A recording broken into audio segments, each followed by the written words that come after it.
Welcome back, music lovers. This is Pianoturtle X, and today is Ultimate Challenge Sunday, and we are continuing the Rachmaninoff Piano Concerto No.3.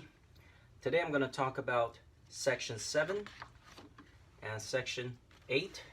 I will play Section 9, but Section 9 has a rewritten version, and I will go over Section 9 and 10 next week. Where we left off was a little bit of dialogue, from Section 6.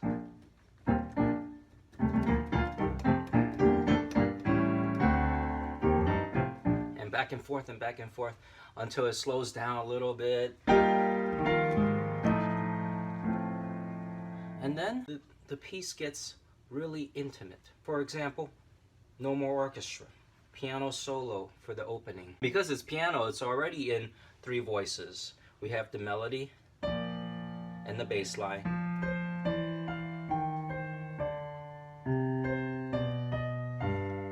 Going up. And then the F pedal tone.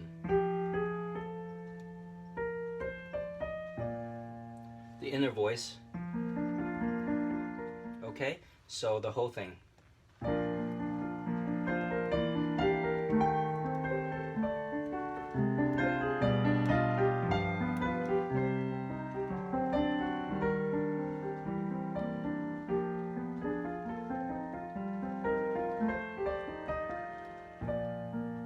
And pretty much the pianist plays the same thing, except that in the transcription I must add a bassoon solo. So I will play the bassoon solo a little louder just to pop it off, to tune your ears into it, and then I will play the phrase a little more naturally.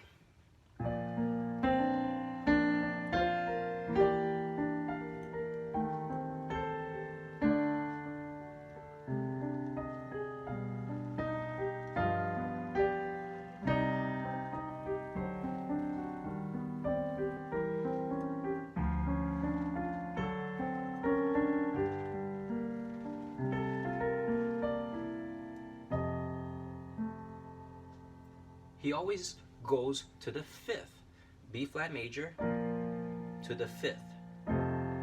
I personally love pedal tones. So now I will play a little more naturally.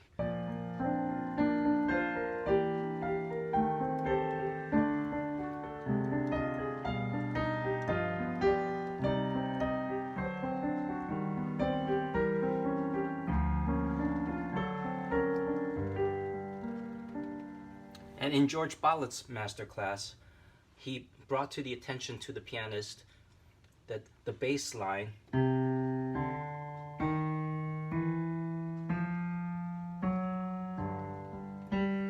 is also very nice. So let me just play that part.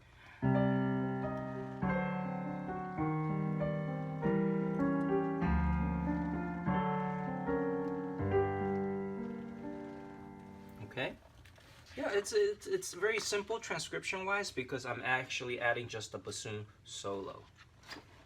On to the next part, the pedal tone parts. What is a pedal tone? Let's say you're switching keys all over the place, but the bass stays the same. That's what we call a pedal tone, because when we put the pedal down, it holds it.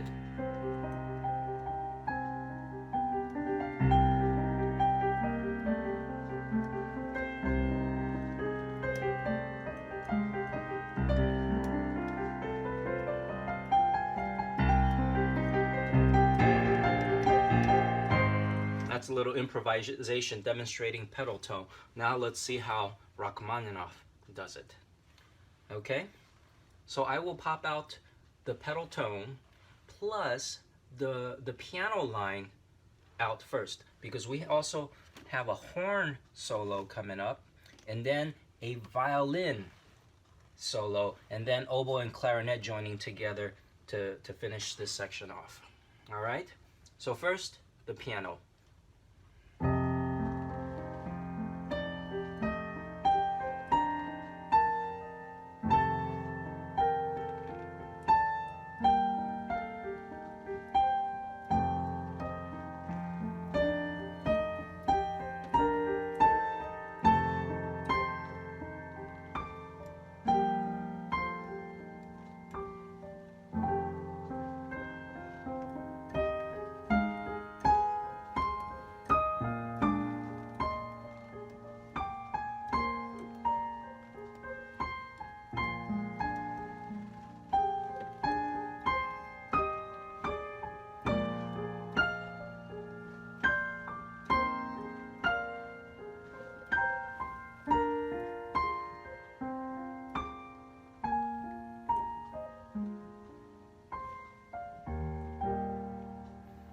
Yes, this is very beautiful stuff. All right, now the inner voices. Of course, we have this arpeggiated Alberti bass type thing going on.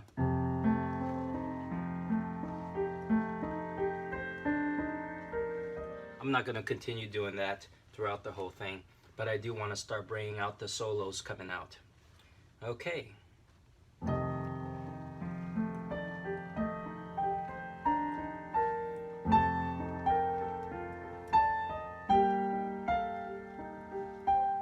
Here comes the dialogue, horn solo.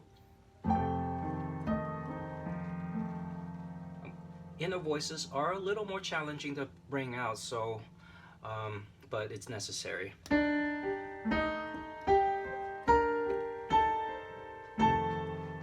Now you have to take over the solo with the left hand because the right hand has to go out of reach and play the notes up there.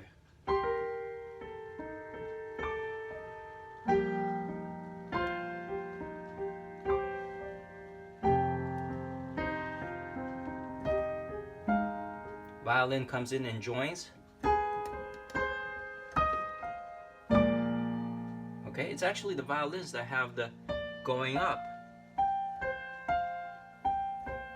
And it's the piano that's doing a contrary motion.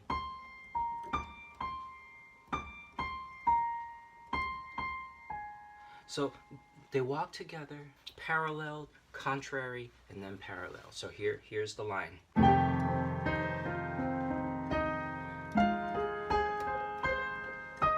Contrary.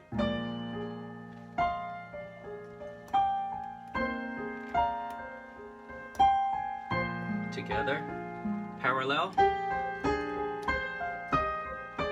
contrary motion,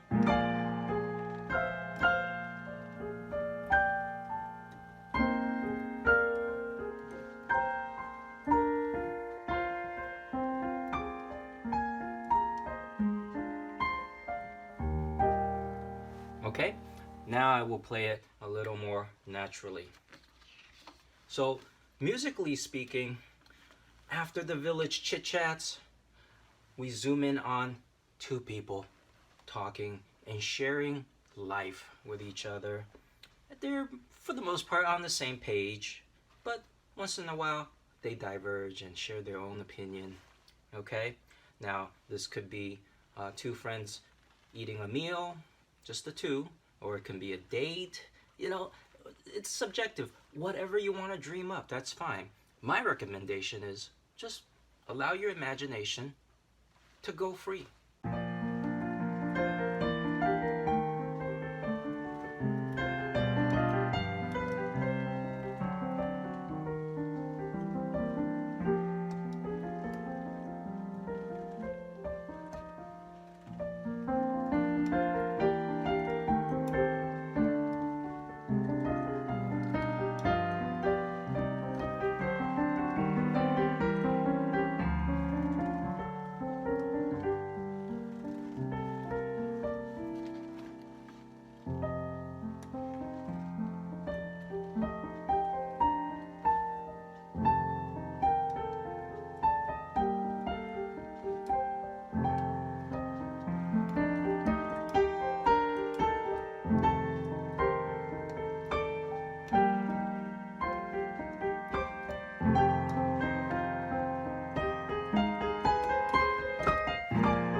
That just, it's heartwarming.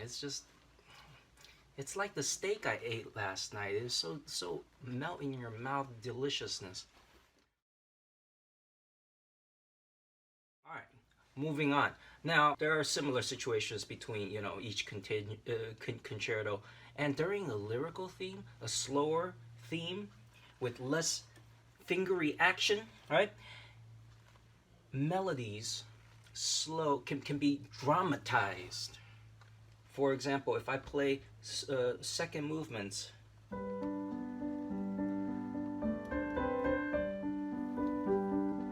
music like that can easily be turned into more romantic, more dramatized.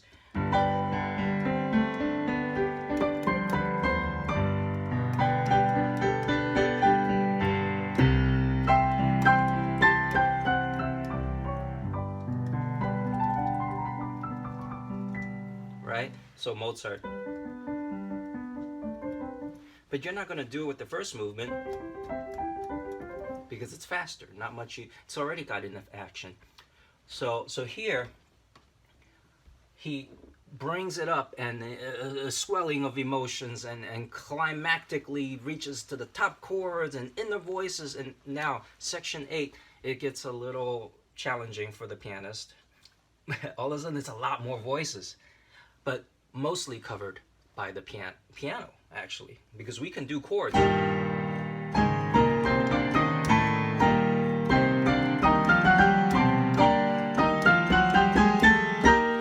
Right? I doubled up the right hand. I'm not supposed to do that.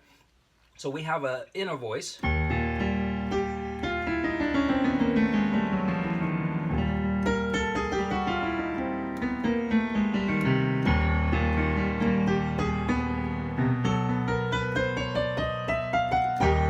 Wasn't entirely accurate, but here we go.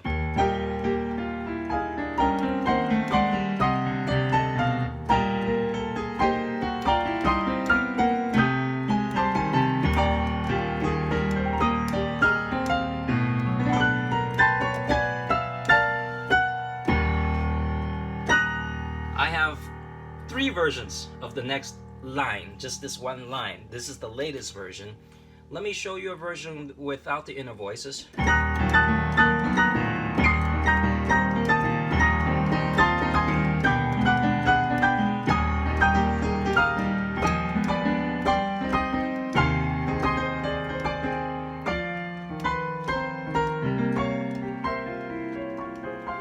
You know what? It's enough. It's enough. It's powerful.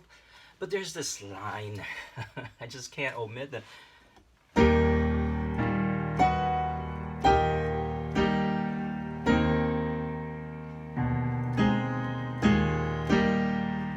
Let me try to do that with one hand. Oh, sorry.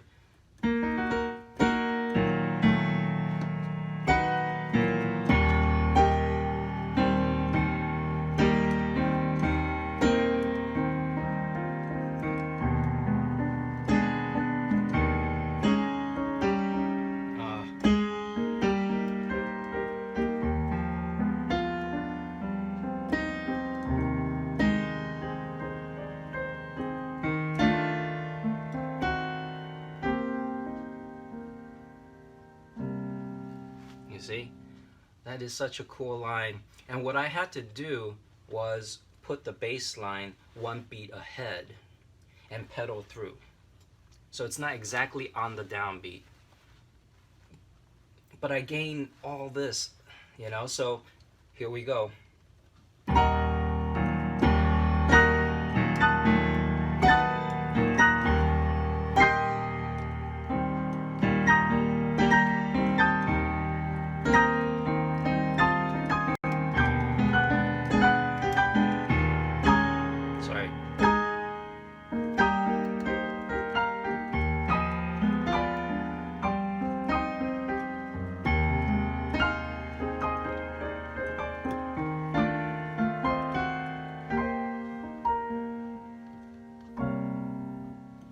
Okay, now forgive me, I'm actually not familiar with this new version.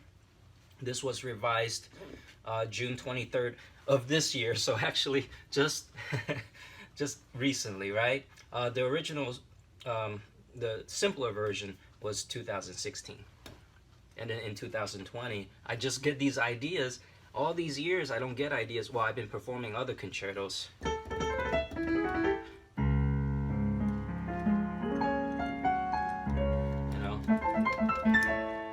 And the Tchaikovsky.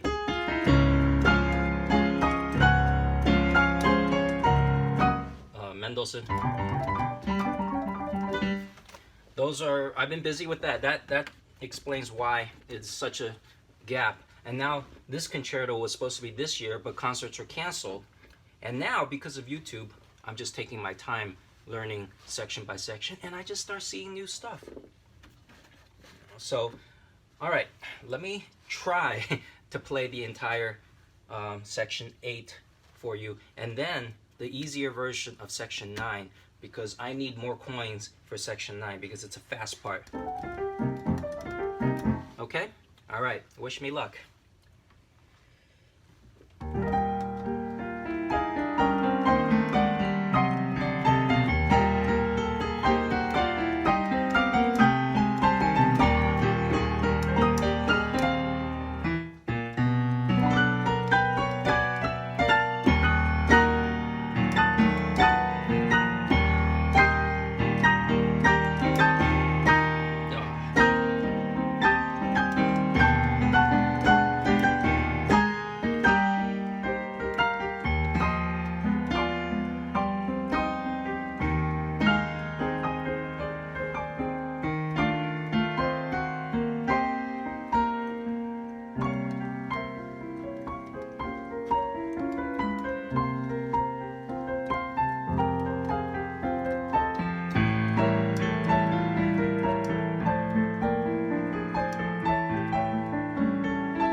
Yeah, and there's piano parts and oboe parts, and I'm not gonna get too deep on it. There's so many voices, and my teacher once said, when I asked him about a lot of theory, I love theory. Okay, and back in high school and college, we studied theory from way back, like counterpoint and 4-part harmony and things like that. And I asked my teacher, why is it that you're not teaching me any of the theory with the pieces that we are learning? His answer is, we only have 1 hour. We got through only 5 measures in the first 20 minutes. Where's the time? And plus, he admitted to me, I don't think about all the chords. I think about the musicality. Okay, fine, but I still like to know them. Why are classical music written with chord charts? I just don't understand. It would save me so much time. Anyway, a little bit of a complaint there. Future editions, please. Okay. Now, moving on to section 9, the simple version.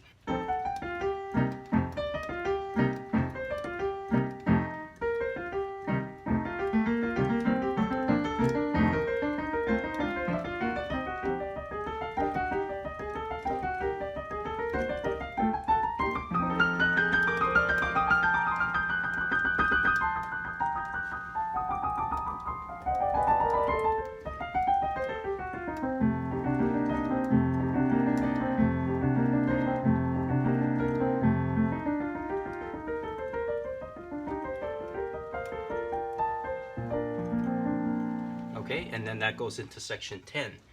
All right, so remember, I was reading off the chart for all these different types of words. Well, any one of these words would suit this area as far as category 6 and 7.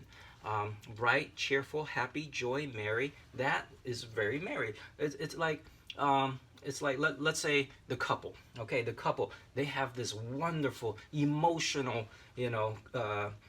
dialogue, and then, you know what? Relax. Run around the pond. Run around the park. You know? Okay. That's next week. All right? So now I'm going to attempt. I'm at crossroads right now because of the revisions. I still remember the old version, but my fingers are gradually getting used to the new version. Oh, by the way, the new version is definitely what I'm sticking with. It's not harder. It's just a matter of, once again, the mighty coin. Oops. Okay. Yeah, just add another 50. When in doubt, add a 50. Okay, so here we go. Straight through section 7, 8, and then the easy version of 9.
what happened there was I started playing the newer version.